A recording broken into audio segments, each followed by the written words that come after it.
بسم اللہ الرحمن الرحیم رب اشرح لی صدری ویسر لی امری واحلل عقدۃ من لسانی یفقہوا قولی۔ حضرت لوط علیہ السلام اور ان کی قوم کا تذکرہ جاری تھا۔ اب تک کا خلاصہ یہ کہ بدکار قوم ہے۔ اللہ تعالیٰ نے خوبرو نوجوانوں کی شکل میں فرشتے بھیجے ہیں۔ قوم ہم جنس پرستی جیسے کبھی فعل میں مبتلا ہے۔ جب یہ فرشتے آئے ہیں خوبرو نوجوانوں کی صورت میں تو قوم لوط علیہ السلام سے ان نوجوانوں کو حوالے کرنے کا مطالبہ کر رہی ہے۔ لوط علیہ السلام انکار کر رہے ہیں، لیکن اب یہ سب کچھ جاری تھا کہ اتنے میں وہ مہمان جو کہ اصل میں فرشتے تھے وہ خود ہی لوط علیہ السلام کے گھر سے باہر نکل آئے۔ تو اب گویا منظرنامہ یہ ہے کہ وہ فرشتے جن کو یہ مہمان سمجھ رہے ہیں اور وہ بدکار قوم آمنے سامنے ہے۔ اب اللہ تعالیٰ نے ہر انسان میں ایک نفس لوامہ رکھا ہے، ملامت کرنے والا نفس، کہ انسان کوئی برا کام کرے اور اس سے یعنی انسان کو ہوتا ہے کہ اگر کچھ کر بھی رہا ہے تو کم از کم اس سے کوئی دیکھ نہ رہا ہو، کوشش کرتا ہے مخفی رہے وہ بات، تو اس کا اپنا نفس سے ملامت کرتا ہے۔ سب اس تجربے سے گزرتے ہیں۔ اس قوم کا عجیب معاملہ تھا، اس قوم کا یعنی گویا ایسا محسوس ہوتا ہے کہ ان کی بدکاریوں نے ان کی فطرت ہی مسخ کر دی تھی کہ برائی پر نادم ہونے کے بجائے ان میں برائی کا جذبہ اتنا بڑھ گیا تھا کہ گویا بدکاری کرنے کے لیے ایک وارفتگی چھا جائے۔ کل ایک آیت کا خلاصہ عرض کیا تھا جس میں انہوں نے کہا کہ وہ جس کا خلاصہ تھا کہ بدمست تھے وہ، بدہوش تھے وہ۔ تو بہرحال اب یہاں سے آگے سنیے، ادھر لوط علیہ السلام ہے، ان کی رہائش گاہ، ان کا مکان جہاں وہ رہتے ہیں، یہ فرشتے باہر آ گئے، فرشتے خوبرو نوجوانوں کی صورت میں ہیں، قوم کے بدکار لوگ یہاں ہیں۔ اب کیا ہو رہا ہے، یکبار کی قوم نے دیکھا کہ وہ جو چاہ رہے تھے وہ تو ہو گیا، مہمان تو خود باہر آ گئے۔ یکبار کی قوم نے مہمانوں کو دیکھا اور مہمانوں نے قوم کی طرف نظر ڈالی۔ اب ایک بات آپ کی خدمت میں عرض کی تھی کہ اس انداز کا عذاب آیا، یعنی اس فعل کو اتنا زیادہ قبیح جانا رب کائنات نے کہ اس انداز کا عذاب آیا جو اس سے پہلے کسی پر نہیں آیا تھا۔ اور وہ کیا تھا یہ سنیے گا۔ قوم نے مہمانوں کی طرف دیکھا، مہمانوں نے قوم کی طرف آنکھیں گاڑی، اور ابھی مہمانوں نے قوم کی طرف آنکھیں کیا گاڑی تھی کہ اچانک ہر آنکھ دھندلانا شروع ہو گئی۔ اب یہ ابتدا ہو رہی ہے معاملے کی کہ وہ قوم جو کہ ابھی بدمست ہے، مدہوش ہے، نشے میں ہے ہر طرز کے، وہ مہمانوں کو دیکھ رہی ہے اور ان کی آنکھیں دھندلانا شروع ہو گئی۔ پھر یکایک کیا ہوا، یہ تو اپنی مستی میں تھے، مہمانوں کی طرف بڑھنے والے ہاتھ ان کی اپنی آنکھوں کی طرف لوٹنے لگے۔ یہ جو نعرے لگانے والے لوگ تھے، نعرے لگانے والی زبانیں تھیں جو کہہ رہے تھے کہ ہمارے حوالے کرو، آنکھوں کے دھندلانے کے سبب وہی نعرے اب چیخو پکار میں بدل گئے۔ چونکہ آپ سوچیں نا اچانک ہمارے ساتھ کوئی ایسا ہو کہ میں ایک لمحے کے لیے کچھ نظر ہی آنا بند ہو جائے، وہ ہاتھ جو ہم اٹھا رہے ہو اپنی طرف بڑھ رہے ہو تو انسان کیا کرے گا؟ اللہ اکبر۔ وہ نعرے چیخوں میں بدل گئے۔ بھائی چیخیں کیا تھی؟ ہر انسان دوسرے سے چیخ چیخ کر گویا پوچھ رہا تھا اپنی زبان میں کہ مجھے تو کچھ نظر نہیں آ رہا، کیا تمہیں کچھ نظر آ رہا ہے؟ اور اگلا انسان بھی اس کے جواب دے رہا تھا کہ مجھے بھی کچھ سجھائی نہیں دے رہا، کچھ دکھائی نہیں دے رہا۔ تو گویا آسمان نے کبھی ایسا منظر نہیں دیکھا تھا کہ یک لخت ایک سیکنڈ میں شہر کا شہر اندھا ہو جائے۔ شہر اندھا ہو گیا ایک لمحے میں۔ اب ممکن ہے کہ شاید اب اس قوم کے لوگ حقیقت حال جان گئے ہوں، شاید اب ان کو وہ ساری وعیدیں یاد آئی ہوں جو لوط علیہ السلام نے انہیں دی تھی کہ دیکھو ایک اللہ کو مانو گے تو بچ جاؤ گے، دیکھو حرام کاری چھوڑ دو گے تو بچ جاؤ گے، محفلوں میں بدکاریاں نہیں کرو گے تو بچ جاؤ گے، اپنی فطرت کو مسخ نہیں کرو گے تو بچ جاؤ گے۔ لیکن اب وقت گزر چکا تھا، عذاب آ چکا تھا، بلکہ میں اپنے جملے کو ٹھیک کر لوں، نہیں، عذاب کی ابھی صرف ابتدا ہے۔ یہ عذاب نہیں تھا کہ آنکھیں اندھی ہو گئیں اور بڑھنے والے ہاتھ اپنی آنکھوں کی طرف بڑھ گئے اور نعرے چیخوں میں بدل گئے، نہیں، یہ عذاب کا آغاز تھا۔ اور کمال یہ تھا کہ وہ دیکھ رہے تھے کہ عذاب کا آغاز ہو گیا ہے، اس کو اگر وہ عذاب نہ بھی سمجھ رہے ہو تو یہ تو سمجھ میں آ رہا تھا نا کہ مصیبت کا آغاز ہو گیا ہے۔ لیکن جب انسان پہ کوئی مصیبت آتی ہے تو پہلا کام وہ کیا کرتا ہے؟ اس مصیبت والی جگہ سے بھاگتا ہے۔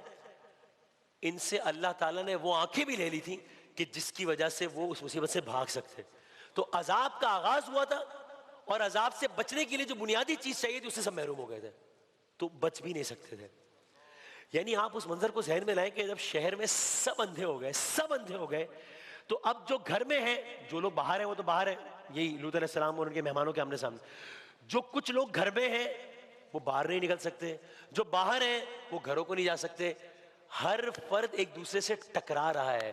کوئی چلتا ہے تو سامنے دیوار آ جاتی ہے, آتی ہوئی دیوار کو محسوس کر کے مڑتا ہے تو کسی گڑھے میں گر جاتا ہے. لیکن گڑھے سے نکالے گا کون؟ اس لیے کہ جس کو نکالنے کے لیے وہ پکارتے وہ خود اندھا ہو چکا ہے. تو یعنی عام طور پر یہ ہوتا ہے کہ اگر کوئی بینائی سے محروم ہو تو اس کو ساتھ والا سہارا دے دیتا ہے. یہاں پہ سہارا کون دے گا؟ چونکہ ساتھ والا تو خود اندھا ہو گیا ہے. کل تک صرف ان کے دل اندھے تھے, کل تک دماغ اندھے تھے, اب آنکھیں اندھی ہو گئی تھی. اللہ اکبر. اب فرشتوں نے لوط علیہ السلام کو حکم دیا. لوط علیہ السلام سے کہا فرشتوں نے کہ اللہ نے حکم دیا ہے آپ کی بیٹیاں اور آپ کی زوجہ, آپ ان سب کو لے کر صبح طلوع ہونے سے پہلے پہلے شہر سے نکل جائیے. چونکہ اب یہ طے ہو گیا ہے کہ جس لمحے آپ اس شہر کی حدود سے نکلیں گے ان پر باقاعدہ عذاب شروع ہو جائے گا. ابھی تک عذاب آیا نہیں ہے. بس لوط علیہ السلام سے کہا کہ آپ اہل خانہ کو لے کر بس یہاں سے جائیے, اس شہر سے اب نکل جائیے. آپ نے اپنی حجت تمام کر لی, آپ نے اپنا کام کر دیا, آپ نے نصیحتیں کر دی. اور میں سوچتا ہوں کہ انبیاء علیہ السلام کا بھی کیا حوصلہ تھا. نوح علیہ السلام کی عمر کے بارے میں قرآن مجید نے کہا کہ 950 سال اور اس کے بعد گنتی کے لوگ تھے.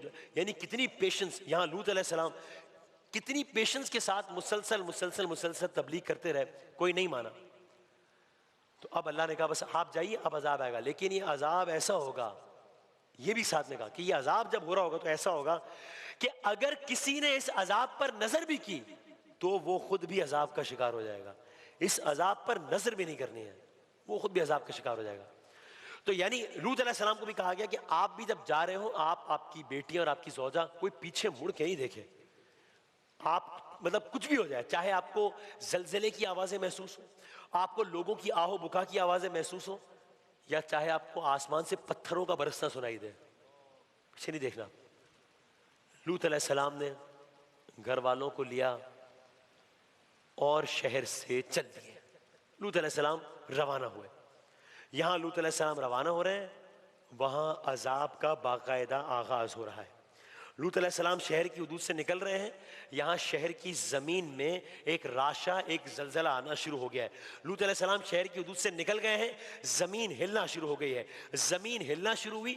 یہ آپ کو یاد ہے نا کہ پاکستان کے ایک علاقے کے, ایک شہر کے کچھ حصے میں ذرا سا زلزلہ آیا تھا تو حال یہ تھا کہ وہاں جو دوست ہمارے رپورٹنگ وغیرہ کے لیے گئے, انہوں نے کہا کہ اس علاقے میں جہاں زلزلہ آیا تھا کئی ہفتوں تک جانا اس لیے مشکل تھا کہ باقی چیزیں تو ٹھیک ہو گئی تھی, انسانی گوشت کی اتنی بو تھی, چونکہ پورا اسکول گر گیا کہ وہاں جانا مشکل ہو رہا تھا. انسانی گوشت کا یہ عالم تھا. یا مطلب عجیب و غریب واقعات. تو وہ ایک ملک کے, ایک صوبے کے یا ایک علاقے کے ایک حصے کی بات ہے یہ. یہاں پورے کا پورا شہر ہلنا شروع ہو گیا. زمین ہلی, اور زمین اس درجہ ہلی کہ گویا اندر کی زمین باہر آ گئی, باہر کی زمین اندر چلی گئی. یعنی کیا مطلب؟ مکانات کی چھتیں جو سایہ فراہم کرتی ہیں, مکانات کی چھتیں جو تحفظ دیتی ہیں, وہ چھتیں فرش بن گئی, چھتیں فرش بن گئی. اور ابھی یہ قیامت ختم نہیں ہوئی تھی, ابھی یہ سب کچھ چل رہا تھا, ابھی چھتیں فرش بن گئی تھی, ابھی فرش ہل رہا تھا کہ آسمان سے پتھروں کی بارش ہونا شروع ہوئی. تو ایک ہی وقت میں سب کچھ ہو رہا ہے. نہ جانے وہ شہاب ثاقب تھے جو اللہ نے آسمان سے براہ راست اسی قوم پر بھیجے تھے, اس لیے کہ ایک عجیب معاملہ تھا. جو پتھر آسمان سے برس رہے تھے ان میں سے ایک ایک پتھر پر نشان تھا کہ وہ پتھر کس کی موت کا باعث بنے گا. تو ہر پتھر اسی شخص پر جا کر لگتا. اب لوگ گرتے جا رہے ہیں, لوگ چیختے جا رہے ہیں, لوگ مرتے جا رہے ہیں, یہاں تک کہ اب چیخ و پکار حد سے زیادہ بڑھ گئی. لوط علیہ السلام جا رہے ہیں اپنی زوجہ کے ساتھ, اپنی صاحبزادیوں کے ساتھ. یہاں ایک اور واقعہ ہوا. لوط علیہ السلام کی زوجہ نے, انہوں نے وہ جو حکم دیا گیا تھا, بظاہر اس حکم کی خلاف ورزی ہوئی, حکم کی سرتابی ہوئی. لوط علیہ السلام کی زوجہ نے حکم کے خلاف اپنی قوم کی طرف مڑ کر دیکھ لیا. اور روایات کے مطابق, چونکہ پہلے کہا گیا تھا کہ مڑ کر نہیں دیکھنا ہے, اسی لمحے لوط علیہ السلام کی زوجہ بھی جو کہ اس قافلے میں ان کے ساتھ تھی, نمک میں بدل گئی یا پتھر میں بدل گئی اسی لمحے. آج بھی اس مقام پر ایک عورت نما چٹان موجود ہے جس کے بارے میں روایات میں یہی آتا ہے کہ وہ غوث ممکن ہے کہ ان کا مجسمہ ہو. تو بس قرآن مجید نے فرمایا سورہ حج میں کہ آنکھیں اندھی نہیں ہوتی, معاف کیجیے گا, دل اندھے ہو جاتے ہیں. جو انسانوں کے سینوں میں ہوتے ہیں.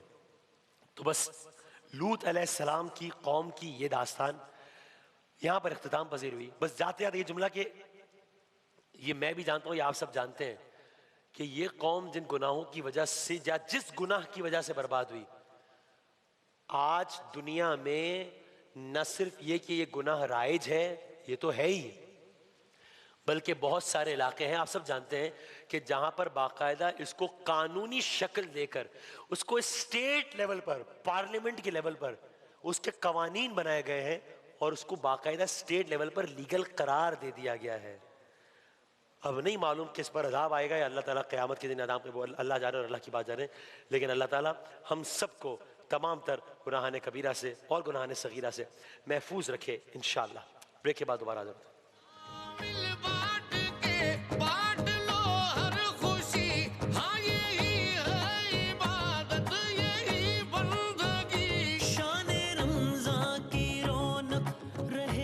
رحمتوں اور برکتوں کے اس مہینے میں بانٹیے خوشیاں اپنوں کے ساتھ.